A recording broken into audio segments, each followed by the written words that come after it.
Hello दोस्तों, नमस्कार। Herald online class में आपका स्वागत है। कल सेट नंबर 1 अपन ने पूरा कंप्लीट कर चुके थे। मैं पहले भी आपको बता चुका हूं कि डेली आपको एक सेट जो है उपलब्ध करवाया जा रहा है। सेट नंबर 1 अपना सॉल्व हो चुका था, जिसमें मैथ्स, रीजनिंग, जीके और हिंदी, ये 4 विषय पे चर्चा हो रही है अपनी। 25 question Hindi, 25 question GK, 25 question reasoning और 25 क्वेश्चन मैथ्स। ठीक है, तो 100 नंबर का पेपर डेली सॉल्व करवाया जा रहा है और ये अपनी क्लासेस कंटिन्यू चल रही हैं। ठीक है, तो आज अपन सेट नंबर 2 पे चर्चा करेंगे। सेट नंबर 2 पे जो क्वेश्चंस बनते हैं, सेट नंबर 2 की चर्चा करेंगे। सेट नंबर 2 में जो क्वेश्चंस हैं, तो इसके लिए मैथ्स की क्लास अलग से अपलोड की गई है 25 क्वेश्चन की, और हिंदी की अलग, जीके की अलग और रीजनिंग की क्लास अलग। ठीक है ना, तो आप वो सभी क्लास भी जाकर के एक बार चेक कर सकते हैं। अपन चर्चा करने वाले हैं अभी जीके पे। ठीक है,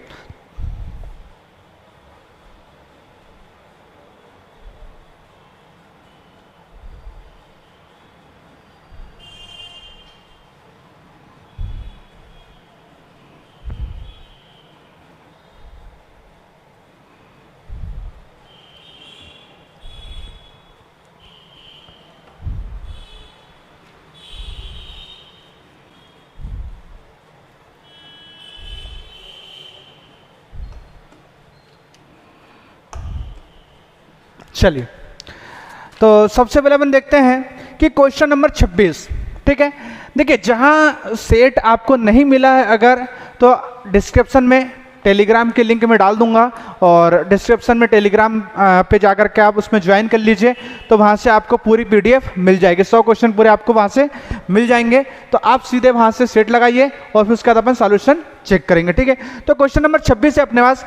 कलिंग युद्ध के बाद अशोक ने किस बौद्ध भिक्षु से बौद्ध धर्म की दीक्षा ली थी? ठीक है, अशोक जो है वो पहले वैष्णव धर्म का संप्रदाय से वैष्णव धर्म को मानने वाला था, मगर जब कलिंग युद्ध हुआ तो ऐसा माना जाता है कि अशोक का हृदय परिवर्तन हो गया था। ठीक है, किस युद्ध के बाद हुआ था? तो कलिंग युद्ध के बाद हुआ था। ठीक है, ऐसा माना जाता है कि कलिंग युद्ध के बाद जो है अशोक का हृदय परिवर्तन हो गया था और उसने बौद्ध धर्म की दीक्षा ले ली थी। किससे दीक्षा ली थी? तो ये ली थी उसने उपगुप्त से। किससे? उपगुप्त से उसने दीक्षा ले ली थी। ठीक है, तो इसका सही आंसर हो जाएगा चौथा, उपगुप्त से। 27वां क्वेश्चन है, विश्व की सबसे लंबी नील नदी का उद्गम केंद्र किस झील को माना जाता है? ठीक है, विश्व की जो सबसे लंबी नदी है नील नदी। सबसे लंबी नदी कौन सी है? नील नदी। और सबसे चौड़ी नदी कौन सी है? अमेजॉन नदी। कंफ्यूज नहीं होना अपने को, सबसे लंबी नदी की बात हो रही है। ठीक है, सबसे लंबी कौन सी? नील।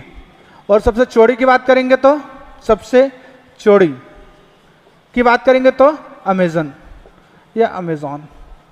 अमेजॉन जंगल भी है, नदी भी है। ठीक है ना, तो ये जो है इसका प्रमुख केंद्र जो है वो कौन सा माना गया है? विक्टोरिया झील को माना गया है।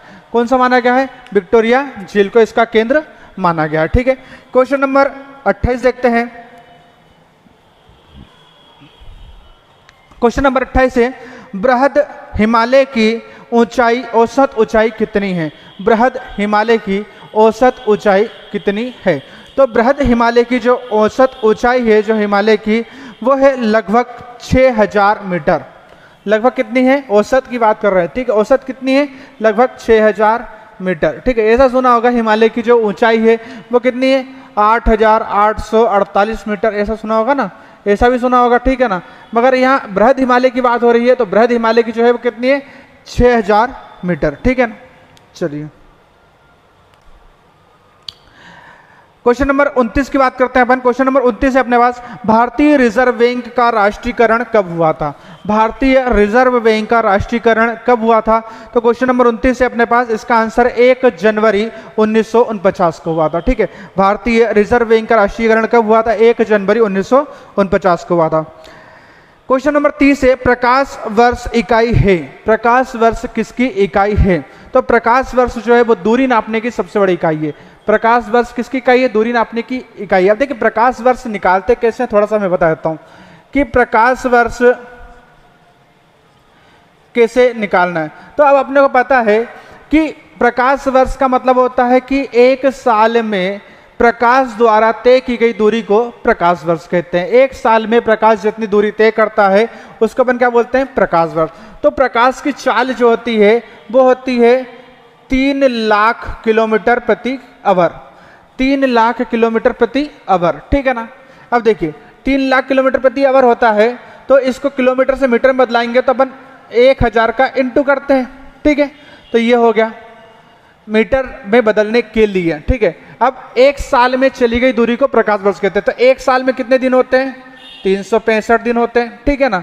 अब एक साल में 365 दिन होते हैं, तो एक दिन में कितने घंटे होते हैं, तो 24 घंटे होते हैं, ठीक है ना।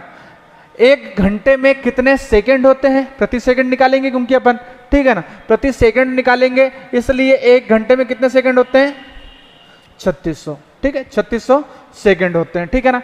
अब जब इनका अपन पूरा इंटू करेंगे, अपन सभी का इंटू करेंगे, तो अपने पास लगभग 946,08,000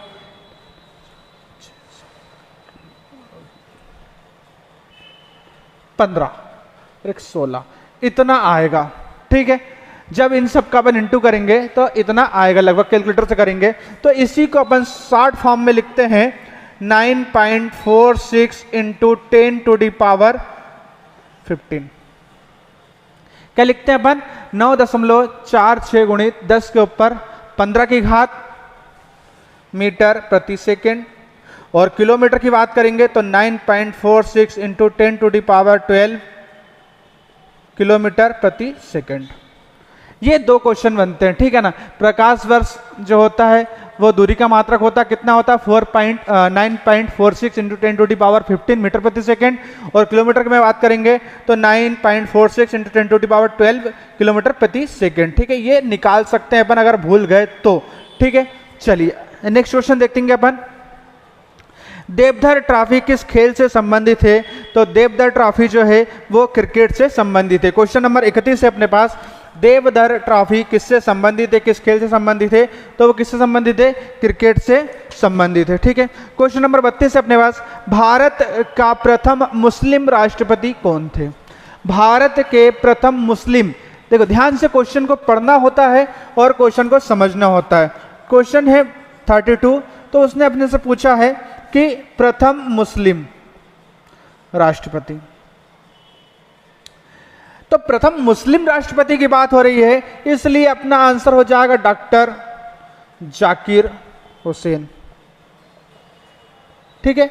मुस्लिम राष्ट्रपति की बात हो रही है इसलिए, अगर मुस्लिम नहीं बोलता, वो डायरेक्ट पूछता है कि पहला, डायरेक्ट पूछ रहा है कि पहला राष्ट्रपति जो है वो कौन था, भारत का पहला राष्ट्रपति कौन था, तो फिर अपन आंसर देते, क्या देते, डॉक्टर राजेंद्र प्रसाद।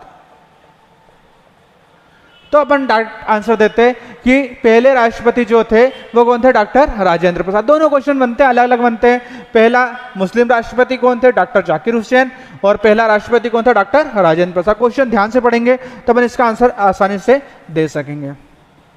चलिए क्वेश्चन नंबर 33 है, किस ग्रह का कोई उपग्रह नहीं है, किस ग्रह का कोई उपग्रह नहीं है। तो देखिए अभी अपने पास वर्तमान में 8 ग्रह हैं, बुध, शुक्र, पृथ्वी, मंगल, बृहस्पति, यूरेनस और नेपच्यून। प्लूटो को 2006 में हटा दिया गया ग्रह की संख्या पूरा न करने के कारण। तो अभी अपने पास 2 ग्रह ऐसे हैं, बुध और शुक्र। बुध और शुक्र जो है ऐसे कोई ग्रह नहीं है, मगर ऑप्शन अपने पास है मंगल, बुध, शनि और पृथ्वी। तो बुध और शुक्र के कोई उपग्रह नहीं है, इसलिए अपना आंसर हो जाएगा बुध, ऑप्शन नंबर 2। क्वेश्चन नंबर 34 की चर्चा करते हैं। सोना का लैटिन नाम है, सोना गोल्ड, सोने का जो लैटिन नाम है वो क्या है, तो सोने का लैटिन नाम है ओरम। तो सही आंसर हो जाएगा इसका तीसरा, ओरम। चलिए अगला क्वेश्चन देखेंगे 36, सर्वाधिक लिंग अनुपात वाला जिला कौन सा है। सर्वाधिक लिंग अनुपात वाले की बात करें या सर्वाधिक साक्षरता वाले की बात करें। भारत में सर्वाधिक लिंग अनुपात और सर्वाधिक साक्षर, ये जो जिला है वो राज्य जो है वो कौन सा है, केरला। कौन सा है, केरल। केरल जो है सर्वाधिक लिंग अनुपात वाला सर्वाधिक साक्षर राज्य है। अगला है, गुप्त वंश का वास्तविक संस्थापक कौन था। देखिए बहुत इंपॉर्टेंट क्वेश्चन है ये और बहुत अच्छा बनता है। तो यहाँ पे व्यक्ति गलती कर देता है। कैसे गलती कर देता है कि क्वेश्चन नंबर 37 की चर्चा कर रहे हैं। क्वेश्चन नंबर 37, तो क्वेश्चन नंबर 37 है अपने पास, गुप्त वंश का वास्तविक संस्थापक कौन था। तो देखिए दो क्वेश्चन बनते हैं। अभी अपने से पूछा है वास्तविक संस्थापक, ठीक है, और अगर बेसिक पूछ लेता गुप्त का संस्थापक, ठीक है। दो क्वेश्चन बनते हैं। पहला क्वेश्चन बनता है कि गुप्त वंश का संस्थापक कौन है, तो अपन आंसर देते कि श्रीगुप्त। अगर अपने से पूछता कि गुप्त वंश का संस्थापक कौन है, तो अपन आंसर देते श्रीगुप्त, ठीक है ना। मगर अपने से पूछा है कि वास्तविक संस्थापक कौन था, तो वास्तविक संस्थापक जो था वो था अपना चंद्रगुप्त प्रथम।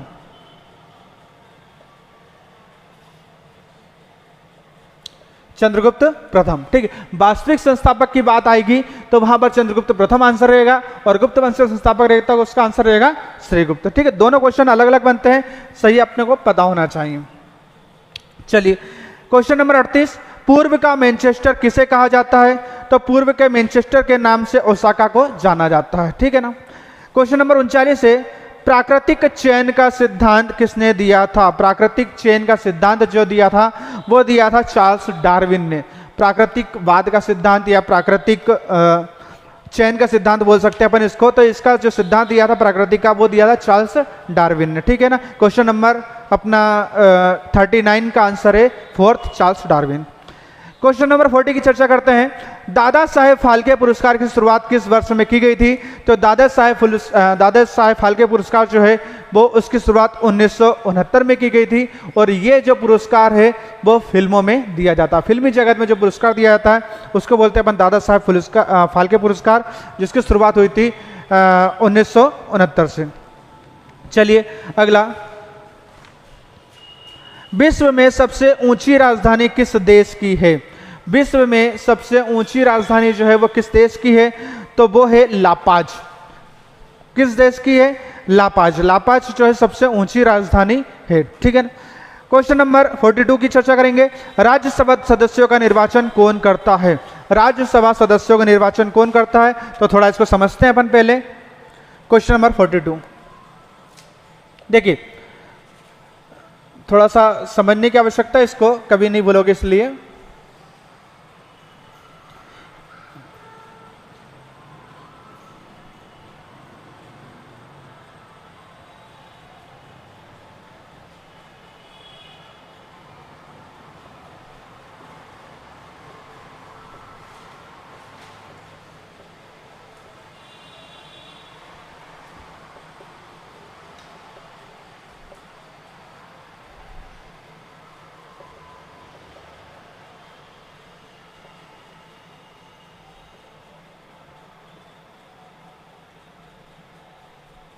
देखिए संसद भवन नई दिल्ली, तो संसद जो होते हैं संसद के 3 भाग माने गए हैं। कितने भाग माने गए, 3 भाग माने गए हैं। लोकसभा, राज्यसभा और राष्ट्रपति, 3 भाग माने गए हैं। लोकसभा, राज्यसभा और राष्ट्रपति 3 भाग हैं। तो देखिए लोकसभा के जो चुनाव होते हैं इनको अपन बोलते हैं प्रत्यक्ष चुनाव। कौन सा चुनाव, प्रत्यक्ष चुनाव। लोकसभा के जो चुनाव होते हैं वो प्रत्यक्ष चुनाव होते हैं जिसमें अपन सांसद चुनते हैं, ठीक है ना। तो लोकसभा के चुनाव तो प्रत्यक्ष चुनाव होते हैं जिसमें जनता सीधे वोट डालती है। कौन वोट डालती है, जनता सीधे वोट डालती है, ठीक है ना। मगर राष्ट्रपति और राज्यसभा के जो चुनाव होते हैं ये दोनों चुनाव जो होते हैं वो होते हैं अप्रत्यक्ष चुनाव। अप्रत्यक्ष चुनाव ये जो होते हैं वो कैसे होते हैं, अप्रत्यक्ष चुनाव होते हैं, ठीक है ना। क्यों अप्रत्यक्ष चुनाव होते हैं, क्योंकि राष्ट्रपति के चुनाव में और राज्यसभा के चुनाव में जनता जो है वो वोट नहीं डालती, जनता वोट इसमें नहीं डालती, इसलिए जो होते हैं अप्रत्यक्ष चुनाव होते हैं। अब जनता वोट नहीं डालती तो कौन वोट डालता है, क्वेश्चन यही है अपना मेन, कि जनता वोट नहीं डालती तो कौन डालता है। तो राज्यसभा के चुनाव में जो वोट डालते हैं वो होते हैं विधानसभा के सदस्य। राज्यसभा में जो वोट डालते हैं, वोटिंग करते हैं, वो कौन होते हैं, विधानसभा के सदस्य।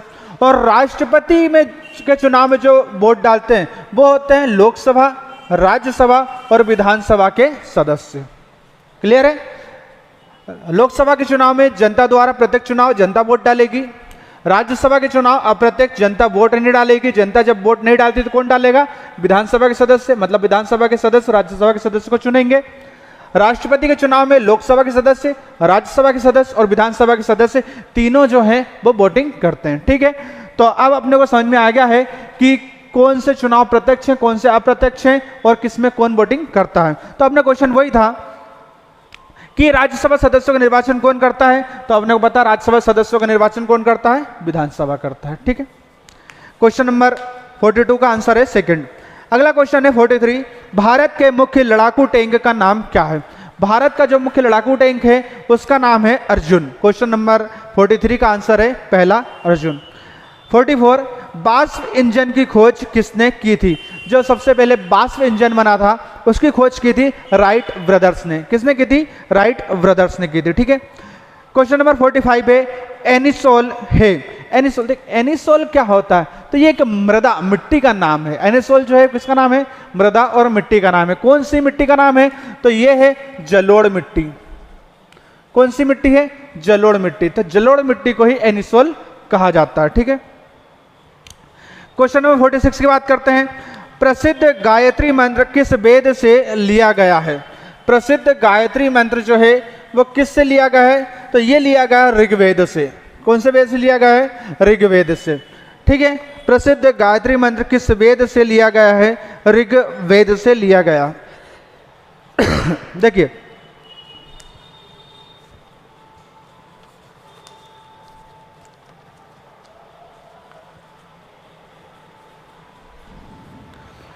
क्वेश्चन नंबर 47 की बात करते हैं। सर्वाधिक देशों वाला महाद्वीप है। सर्वाधिक देश, ऐसा कौन सा महाद्वीप है जिसमें सर्वाधिक देश है? देखिए महाद्वीप के बारे में कल भी अपन ने चर्चा की थी, जब सेट नंबर 1 था उसको मैं सॉल्व करवा रहा था तभी मैंने चर्चा की थी कि कितने महाद्वीप है, कौन कौन सा महाद्वीप कहाँ है। ठीक है ना, अब आज मैं सीधे बता दे रहा हूँ कि सर्वाधिक जो देश है किस महाद्वीप में है, तो वह है अफ्रीका महाद्वीप में। कौन से देश? अफ्रीका महाद्वीप। अब क्वेश्चन बनता है भाई एशिया महाद्वीप सबसे बड़ा है तो उसमें सबसे ज्यादा देश होना चाहिए? नहीं, ऐसा नहीं है। क्यों नहीं है? क्योंकि जो रूस है तो इसका जो हिस्सा आता है, कुछ हिस्सा जो आता है वो आता है एशिया महाद्वीप के अंतर्गत, और सबसे बड़ा जो है क्षेत्रफल में, इसलिए एशिया महाद्वीप सबसे बड़ा हो जाता है। और भारत और चीन जैसे देश भी हैं, ठीक है ना, इसीलिए ये सबसे बड़ा हो जाता है। मगर सबसे ज़्यादा देश की बात करेंगे तो वो आएगा अफ्रीका महाद्वीप में, छोटे छोटे देश हैं। चलिए दूध में, नेक्स्ट क्वेश्चन है 48, दूध में सबसे कम क्या पाया जाता है? दूध में सबसे कम कौन सा तत्व पाया जाता है? ऑप्शन है अपने पास लोहा, कैल्शियम, प्रोटीन और विटामिन। ठीक है, तो इसमें जो है लोहा, आयरन जो है वो नहीं पाया जाता, कम मात्रा में पाया जाता है, तो इसका आंसर हो जाएगा पहला लोहा। क्वेश्चन नंबर 49 की चर्चा करेंगे। भारतीय सेना का सर्वोच्च पद कौन सा होता है? भारतीय सेना का सबसे बड़ा पद जो होता है वो कौन सा होता है? तो देखिए सबसे बड़ा पद जो होता है वो होता है जनरल का। कौन सा होता है? जनरल का। और सबसे छोटा पद जो होता है वो कौन सा होता है? सिपाही का। ठीक है ना, सबसे बड़ा पद और सबसे छोटा पद। सबसे बड़ा पद जो होता है जनरल का होता है, सबसे छोटा पद जो होता है वो सिपाही का होता है। लास्ट क्वेश्चन देखेंगे अपने जीके का आज का 50वां क्वेश्चन। गुरुत्व आकर्षण बल की खोज किसने की थी? गुरुत्व आकर्षण बल की खोज जो है वो किसने की थी? तो सबको पता है कि अपने न्यूटन भैया जो हैं, न्यूटन भैया ने सबसे जो है इसके गुरुत्वाकर्षण बल के 3 नियम दिए थे। कितने नियम है? 3 नियम है। ठीक है ना, तो न्यूटन ने जो है गुरुत्वाकर्षण बल की खोज की थी। आज की क्लास जीके की यहीं रोकेंगे, कल फिर मिलते हैं जीके क्लास में सेट नंबर 3 के साथ। आप बाकी के मैथ्स, रीजनिंग और हिंदी के वीडियो भी देखें, उसको भी सेट नंबर 2 में सॉल्व करवाया गया है। धन्यवाद, जय हिंद, जय भारत। वीडियो अच्छा लगा हो तो लाइक, शेयर, सब्सक्राइब जरूर करें।